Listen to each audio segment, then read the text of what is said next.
Assalamualaikum warahmatullahi wabarakatuh. Perkenalkan, saya Vanda Rezania yang akan memandu kalian selama 1 semester ke depan untuk mendampingi pada perkuliahan layanan bimbingan sekolah dasar. Nah, untuk kali ini, pertemuan pertama kita langsung masuk ke materi konsep dasar wawasan BK di sekolah. Berikut adalah preferensi buku ya yang bisa kalian beli, yang bisa kalian cari. Ada bimbingan konseling di SD atau MI. Bisa juga kalian pakai Gramedia digital, barangkali ada di situ.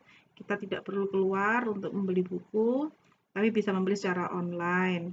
Nah, ini ada buku saya. Nanti ada di e-learning untuk link akses PDF buku tersebut ya. Sepertinya buru-buru nih karena memang durasinya juga hanya sebentar. Nah, sejarahnya itu bagaimana bisa ada BK begitu ya di dunia ini. Nah, ini diawali oleh Plato, ada beberapa filsuf ya yang melatar belakangi dan filsuf-filsuf ini secara bergantian mereka mengeluarkan, menemukan ide-ide mereka terkait manusia.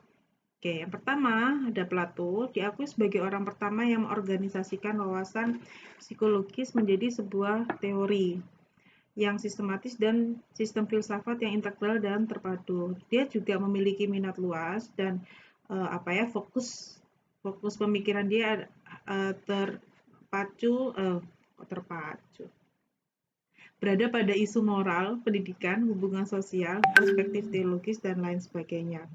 Nah, dia juga menghadapi pertanyaan, apa sih yang membuat seseorang manusia itu unggul atau sifat yang dari sifat yang diwariskannya atau dari pola asuh ataukah pendidikan formal. Jadi kita pasti punya keunggulan ya. Kita punya keunggulan di dalam satu bidang atau berbagai bidang. Itu munculnya dari mana? Apakah dari warisan, dari genetik, maksudnya bukan warisan uang. Kemudian ada pola asuh ataukah dari pendidikan formal.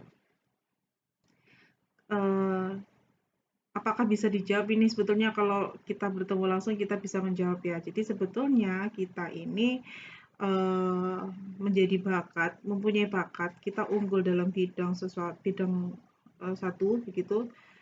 Kita ini unggul karena bisa dari genetik, bisa dari pola asuh, dan bisa juga dari pendidikan formal. Jadi 3 hal ini memberikan prosentase keunggulan ya. Berikutnya ada Aristoteles. Di sini memberikan banyak kontribusi penting untuk apa yang kemudian menjadi akar-akar pembentukan psikologi modern, dan dia ini fokus pada hakikat, pola, dan efek interaksi manusia dengan orang lain dan lingkungannya. Jadi kita bisa memahami perbedaan antara Plato dengan Aristoteles. Ada Hippocrates juga. Dia menawarkan pandangan kalau gangguan mental itu merupakan penyakit yang berakar dari sebab musabab alamiah ya. Dan dia juga merupakan bapak kedokteran atau penemu ilmu medis modern. Yang selanjutnya ada Louis Vives. Di sini dia mempromosikan ide dan reformasi dalam pedagogik. Dia menonjol karena membangkitkan tatanan baru dalam perhatian sosial terhadap kewarganegaraan, dan dia juga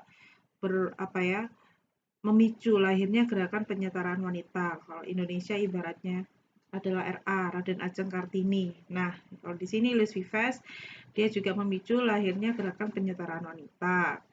Jadi dia berusaha menyamakan antara kedudukan wanita dengan pria.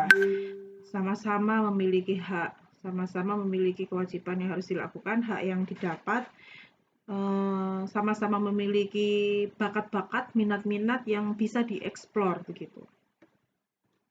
Nah, ada Rene Descartes. Di sini dia berpendapat bahwa tubuh manusia itu sebagai organisme yang bereaksi atau berperilaku untuk merespon berbagai stimulus. Jadi kita bisa bergerak seperti ini tuh efek dari respon terhadap stimulus ya. Misalkan saya bisa berbicara di sini karena stimulusnya apa? Stimulusnya adalah kalian membutuhkan penjelasan dari saya, maka saya memberikan respon gitu. Saya memberikan reaksi, hasilnya seperti apa? Ya seperti ini. Saya menerangkan online atau nanti kita bisa bertatap muka secara langsung. Ya, seperti itu. Contoh lain adalah ketika kaki kamu diinjak dengan orang lain, apa yang kamu lakukan? Reaksinya apa yang kamu tunjukkan? Bisa jadi teriak, bisa jadi kamu mengangkat kakimu atau membalas menginjak atau marah. Nah, itu adalah pemikiran dari Rene Descartes. Ada Rousseau, di sini dia berpendapat bahwa individu akan tumbuh dengan baik bila belajar dengan bebas sesuai dengan dorongan alamiahnya. Ya, jadi ini hampir mirip dengan Luis Vives ya. Jadi orang dewasa ini harusnya mengupayakan suatu bimbingan supaya kreativitas ini anak muncul. Jadi orang dewasa artinya orang tua, guru ini harus memberikan pendampingan, pembimbingan kepada anak-anak bila dia sudah memunculkan menunjukkan satu minat gitu ya. Siswa menunjukkan satu minat, maka orang tua ini harusnya memberikan respon dan memberikan dukungan. Jadi bukan hanya sekedar ya nanti dileskan mama, enggak, tapi juga langsung praktikal ya. Ada Herbert Spencer. Di sini bentuk-bentuk kehidupan yang tidak beradaptasi dengan lingkungannya akan punah dengan sendirinya, begitu juga sebaliknya. Kalau dia bisa beradaptasi, maka dia bisa unggul, dia bisa dominan. Artinya kita supaya tetap dianggap oleh orang lain, maka kita harus menunjukkan eksistensi kita sebagai manusia. Itu sebagai bentuk adaptasi. Nah, itu menurutnya Spencer, ya. Nah, ini ada Wilhelm Wundt. Titik awal resmi psikologi sebagai disiplin ilmu baru. Jadi, Wundt lah yang mempelopori bahwa psikologi ini bisa dikatakan sebagai ilmu pengetahuan. Ada William James ya. Di sini ilmu psikologi berkembang sebagai disiplin ilmu modern yang diakui dengan bidang spesialisasi. Contohnya ada psikologi perkembangan, psikologi pendidikan, psikologi industri organisasi dan lainnya. Nah, ada juga Sigmund Freud. Di sini dia membentuk gerakan psikoanalisis. Apa itu psikoanalisis? Nanti akan dijelaskan pada pertemuan berikutnya. Nah, ini ada era-era, ada 3 macam era ya. Era perkembangan layanan BK. Nah, di sini ada era perintisan, ada tokoh person, dia memenuhi kebutuhan akan informasi dan pelatihan bagi anak-anak muda yang ingin mencari kerja. Jadi, person lah yang mengawali pelatihan-pelatihan bagi para konselor, kemudian pelatihan bagi anak-anak muda yang ingin bekerja. Karena beda ya, zaman perang dulu itu tidak bisa semua mendapatkan akses untuk bisa masuk ke perguruan tinggi. Jadinya ibaratnya ada SMK. SMK itu berarti menyiapkan siswa-siswinya ketika lulus dia memiliki kompetensi yang bisa dijadikan mata pencaharian. Nah, menurut person di sini siswa itu harus bisa memahami dirinya sendiri, bakat-bakatnya apa, kemampuan, minat, dan lainnya. Kemudian kita harus memiliki edukasi terkait itu supaya kita bisa mengembangkan diri kita. Ya, jadi itulah tips dari person. Kurang 3 menit.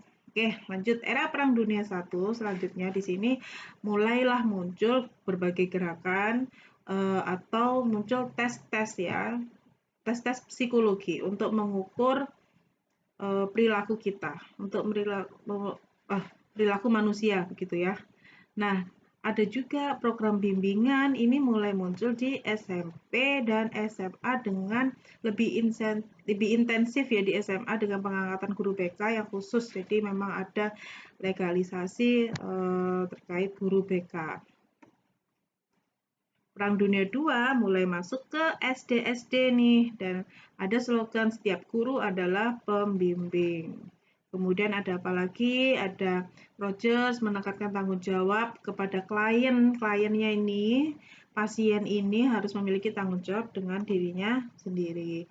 Dan era globalisasi yaitu saat ini semuanya serba online ya, semuanya harus beradaptasi dengan perkembangan teknologi yang ada. Jadi konselor mulai banyak, konsultasi-konsultasi yang lebih modern juga lebih banyak, seperti itu. Oke, terima kasih.